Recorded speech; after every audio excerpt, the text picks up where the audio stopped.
Picnic খাই আল্লাহকে বেজার করছি। কত যুবক এই মাসের মাধ্যমে আল্লাহকে বেজার করতে আছে রে আমার ভাইরা। তারপর আল্লাহ কই বান্দারে, বান্দা ডাক আমার ডাক রে, আমি আল্লাহ রাব্বুল আলামিন তোদেরকে আমি আল্লাহ রাব্বুল আলামিন মাফ করে দিব। কেমন দয়া আমার আল্লাহ, এমন দয়া রে আল্লাহ রাব্বুল আলামিনের 100 ভাগ দয়া। কই ভাগ দয়া? 100 ভাগ থেকে 1 ভাগ দয়া দুনিয়ার জমিনের মধ্যে দান করে দিলেন, আর 99 ভাগ দয়া আমার আল্লাহর কাছে রেখে দিলেন। জোরে কন্যা মুসলমান সুবহানাল্লাহ, সুবহানাল্লাহ। কইছা বসো আর পাইবা নাকি তাওয়াজ? আমার বন্ধুগণ, আমার ভাইরা, এক ভাগ দয়া রে বাবা পাইলো, এক ভাগ দয়া মা পাইলো, এক ভাগ দয়া মুরগিওয়ালা বাচ্চা, বাচ্চাওয়ালা মুরগির মা, বাচ্চার মা পাইলো। যেরকম গরুর বাছুর, বাছুরের মা পাইলো, যেরকম হাতি, হাতির বাচ্চার মা পাইলো। এক ভাগ দয়া। বুঝতে আছেন কিনা আমার ভাইরা? কিন্তু এক ভাগ দয়া রে চন্দ্রের মতো মুক্তি, তোমার সূর্যের মতো হাসি, এই জন্য করে ময়না জানুয়ারি হইলে তোমায় আমি এত ভালোবাসি। আছে কিনা যুবক? প্রেমিককে বলে গো প্রেমিক তোমার বড় সুন্দর, বড় ভালোবাসি, বড় ভালোবাসি। আছে কিনা? লাস্ট পর্যন্ত জানুয়ারি ফেব্রুয়ারি লাস্ট টাইমে তার বিয়ে হয়ে গেল, আর ওইখানে সে আত্মহত্যা করে ফাঁসি লাগায় মরে গেল। এক ভাগ দয়া। কই ভাগ দয়া? কথা বলা লাগবে। কই ভাগ দয়া? এক ভাগ দয়া রে, এক ভাগ দয়া দিয়া প্রেমিক প্রেমিকের জন্য মারা যায়। এক ভাগ দয়া নিজের মা নিজের সন্তানকে ভালোবাসে, এক ভাগ দয়া দিয়ে নিজের বাবা নিজের সন্তানকে ভালোবাসে, এক ভাগ দয়া দিয়ে রে আমার ভাইরা, আমার বন্ধুগণ নিজের শিক্ষক ছাত্রীদেরকে ভালোবাসে, ছাত্রকে ভালোবাসে। কিন্তু আমার আল্লাহ কই বান্দারে শুনে নাও, জেনে নাও, আমার কাছে আমি আল্লাহ রাব্বুল আলামিন 99 ভাগ দয়া রেখে দিলাম। কোন আল্লাহর বান্দি যদি, কোন আল্লাহর বান্দা যত বড় গুনাহ করুক না কেন, আমি আল্লাহর কাছে তওবা করিয়া, তুবু ইলাল্লাহ তাওবাতান নাসুহা যদি করি একবার, আমি আল্লাহর কাছে দোয়া করে বলে আল্লাহ আমি পিকনিকের মধ্যে গিয়েছিলাম, আল্লাহ তুমি আমারে maaf করে দাও। আল্লাহ নামাজ ছেড়ে দিয়েছিলাম, আল্লাহ তুমি আমারে maaf করে দাও। ওগো দয়ার মালিক, আল্লাহ গো মুরব্বিকে গালি দিয়েছিলাম, আল্লাহ তুমি আমারে maaf করে দাও। ওগো দয়ার আল্লাহ, আলিম উলামা সঙ্গে আমি বেশি নাই, আলিম উলামাকে আমি গালি দিয়েছিলাম, আল্লাহ তুমি আমারে maaf করে দাও। আল্লাহ শিরিক করেছিলাম, আল্লাহ তুমি আমারে maaf করে দাও। ওগো দয়ার মালিক, কত মানুষের সঙ্গে বেঈমানি করেছি, আল্লাহ তুমি আমারে maaf করে দাও। আল্লাহ গো নামাজ ছেড়ে দিয়েছি, maaf করে দাও। আমার আল্লাহ রাব্বুল আলামিন বলে বান্দা তুই যদি খালি অন্তরে তওবা করে যদি থাকস, আমি আল্লাহ রাব্বুল আলামিন সেকেন্ডের ভিতরে আমি maaf করে দিব। সুবহানাল্লাহ। আমার ভাইয়েরা, আমার বন্ধুগণ শুনে নাও, শুনে নাও, আজকে ওই মাহফিল থেকে তোমরা তওবা করবারে বাবা। এই যুবক ভাইয়েরা, পুরোদিন আজকে থেকে তোমরা নামাজ ছাড়বা না, মসজিদ গুলো ছাড়বা না, মসজিদের থেকে তোমরা বাইরে হইবা না। আজকে মসজিদের কিছু কথা বলবো আর নামাজের কথা বলবো। দুইটা টপিক লইলাম। 1 নম্বর নামাজের দিকে আমি যাইব, তারপর আমি মসজিদের মাধ্যমে যাইব। 1 নম্বর হলো মসজিদের কিছু আলোচনা করার পর নামাজের আলোচনা করবো, ইনশাআল্লাহ। শুনবেন তো আমার বন্ধুগণ, আমার ভাইরা, এই দুনিয়ার জমিনের মধ্যে মানুষ সৃষ্টির 2000 বছর আগে এই দুনিয়ার জমিনের মধ্যে জিন জাতির আল্লাহর ইবাদত করার জন্য আল্লাহ পাক রব্বুল আলামিন এই দুনিয়ার জমিনের মধ্যে পাঠাইছিল আল্লাহর ইবাদত বندگی করার জন্য। কি করার জন্য? মাইক বানাইছে তো আছে মাইক বান্ডা তো আপনারা সবাই আপনারা জানেন কমর পানি আজকে 4 বছর আগে আপনাদের এই জায়গার মধ্যে ওয়াজ করেছিলাম, মনে আছে তো? জি জি। কে কে আসলে একটু হাত আঙ্গায় দেখেন, কারণ গেছে জি না জি না, ঠিক আছে মাশাআল্লাহ, আল্লাহ পাক তুমি কবুল করো। বহুত কষ্ট, বহুত যন্ত্রণা, বহুত জ্বালা, বহুত কষ্ট যেই দিন আমি শুনতে পেয়েছি। খমর পানির মানুষদেরকে উচ্ছেদ করেছে, সেই দিন আমার কলিজার ভাইগুলো আমাকে বহুত মোহাব্বত করেছে। আমি সেই দিন প্রোগ্রাম, আজকে 4 বছর আগে প্রোগ্রাম করেছিলাম কমরবাড়ি, আমার সেই ভাইগুলো আজকে আবার 4 বছর পরে আমাকে আবার আনা হলো। আল্লাহ আমার এই ভাইদেরকে আল্লাহ তুমি কবুল করে নাও, বলেন আল্লাহুম্মা আমিন। আল্লাহ এই ভাইদেরকে আল্লাহ কোনদিন ক্যান্সার, কোনদিন কিডনির বেমার আল্লাহ তুমি দিও না। আমার সাদ্দাম ভাই বড় মেহনত করেছে, আমার রাজিবুল ভাই বহুত মেহনত করেছে। রাজিবুল ভাই আমাকে গাড়ি দিয়ে আনছে, আল্লাহ পাক যাতে উনাকে আল্লাহ কবুল করে মঞ্জুর করেন, আল্লাহুম্মা আমিন বলেন। সাদ্দাম ভাই বারবার আমারে কল করেছে, উনার জন্য আমরা দোয়া করি আল্লাহ পাক যাতে বছরে বছরে একটা একটা এরকম যাতে প্রোগ্রাম উপহার দিতে পারে আমাদের সবাইকে ইনশাআল্লাহ। দোয়া করব ইনশাআল্লাহ, ইনশাআল্লাহ কবুল করে।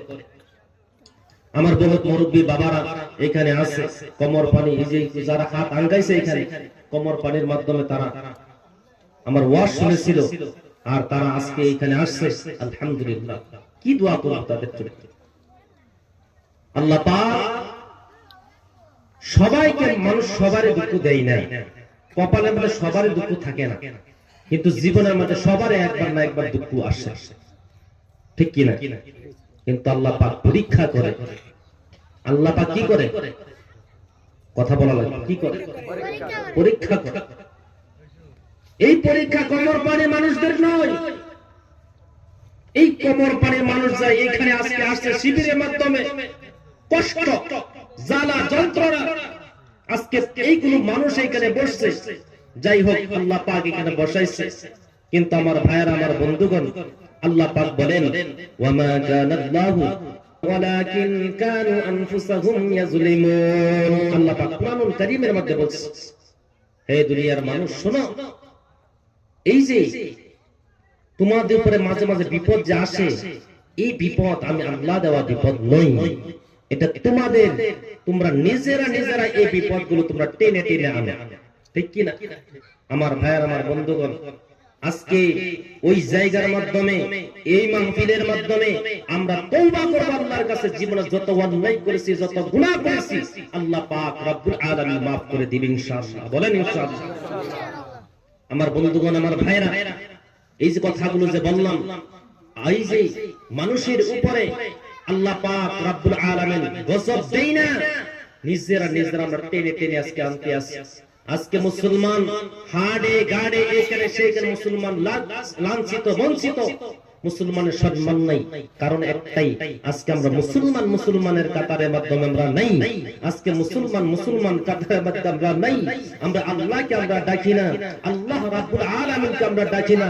হে মুসলমান, হতভাগা মুসলমান, শুনে নাও, জেনে নাও, আজকে জানুয়ারির মাধ্যমে কত যুবক আজকে গাড়ির মাধ্যমে উল্টে উল্টে পড়তে আছে, কত পিকনিকের মাধ্যমে গিয়ে মরতে আছে, কত পিকনিক খাইতে আছে। আহারে মুসলমান, কোন মুসলমানের উপরে গজব আসবে না হিন্দুর উপরে গজব আসবে? আপনারা নিজে বলেন, এই গজব কার উপরে আসবে?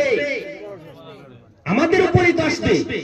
আল্লাহ পাক বলছেন, মানুষ তোমাদেরকে আমি সেরা জাত করে আমি বানাইছি, সবচেয়ে থেকে শ্রেষ্ঠ জাত আমি বানাইছি, সবচেয়ে থেকে সুন্দর করে আমি আল্লাহ রাব্বুল আলামিন বানাইছি।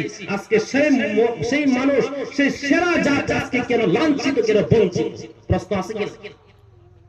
আল্লাহ পাক বলেন, লাকাদ খালাকনাল ইনসানা ফি আহসানি তাকওয়িম, মানুষকে সবচেয়ে সুন্দর করে বানাইছি। আজকে সেই সুন্দর মানুষ আজকে কেন লাঞ্ছিত, বঞ্চিত? কারণ একটাই, আজকে আল্লাহকে ডাকি না। এই যুবক শুনে নাও, তোমরা জেনে নাও, তোমরা শুনো, একজন আল্লাহকে ওয়াস্তে কোনো মানুষ আজকে উঠবেন না। কিছু আলোচনা আজকে আপনাদের সম্মুখে তুলে ধরবো, যে আলোচনা করলে আর যে আলোচনা শোনার পরে যদি আমরা আমল করতে পারি, আমাদের উপরে বিপদ আসবে না। বসবো তো ইনশাআল্লাহ। আমার ভাইয়েরা, আমার বন্ধুগণ, বহুত দুঃখের কথাগুলো বলতে আসি। আল্লাহ পাক বলেন, আমি মানুষ বানাইছি সেরা, শ্রেষ্ঠ জাত, আশরাফুল মাখলুকাত। আজকে সেই মানুষগুলো আজকে কি হিসাবে লাঞ্ছিত বঞ্চিত হয়? এইগুলো তোমাদের দুই হাতের কামানো বিপদ। তোমাদের দুই হাতের খামসাই খামসে আনছো। হে যুবক ভাই, তোমরা যদি আল্লাহকে একবার বলে আল্লাহকে ডাক দিতে পারো, আল্লাহ রাব্বুল আলামিন বার ডাকে। একবার তুমি যুবক আল্লাহ বলে ডাক দিবা, আমার আল্লাহ রাব্বুল আলামিন 80 থেকে 100 বার ডাক দিয়ে বলে, হে যুবক তুমি কেন আমাকে ডাকছো, কেন আমাকে ডাকছো? আর আজকে এই যুবক পিকনিকের মতো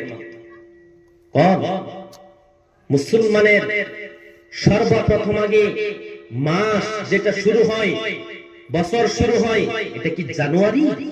কথা বলে, এটা কি জানুয়ারি? না আমার বন্ধুগণ, আমার ভাইরা, আমরা যেটা ছোট ঈদ বলি কিনা, রমজান মাসের মাধ্যমে, যেরকম ভাবে রমজান মাসের মধ্যে আপনি রোজা রাখলেন, রোজা রাখার পরে মুসলমান ভাইরা আমার লক্ষ্য করুন, রমজান মাসের মধ্যে আপনি রোজা রাখলেন, রোজা রাখার পর কোন আল্লাহর বান্দা যদি রোজা রাখতে পারে, সেহরি খাইতে পারে, সেহরি খাওয়ার পর যদি সে সুন্দর মতো রোজা রাখতে পারে, আমার ভাইরা বন্ধুগণ 30টা রোজা রাখলো, 30টা রোজা রাখার পরে রে, যেই দিন 30টা রোজা শেষ হয়ে যাবে, যেই দিন ঈদ হইবে ঘরে, ওই দিন আমরা সকালে গোসল করি কিনা? কথা বলো, গোসল করি, ঈদের মাধ্যমে যাই, সবাই খাই, কত ফুর্তি করি। সেই দিন হলো মুসলমানের প্রথম মাস, সেই দিন হলো মুসলমানের সর্বপ্রথম আগে সর্বসেরা বছর। সেই দিন আমরা কিচ্ছু করি না, আমরা জানুয়ারি করতে আসছি। কথা মনে থাকবে তো?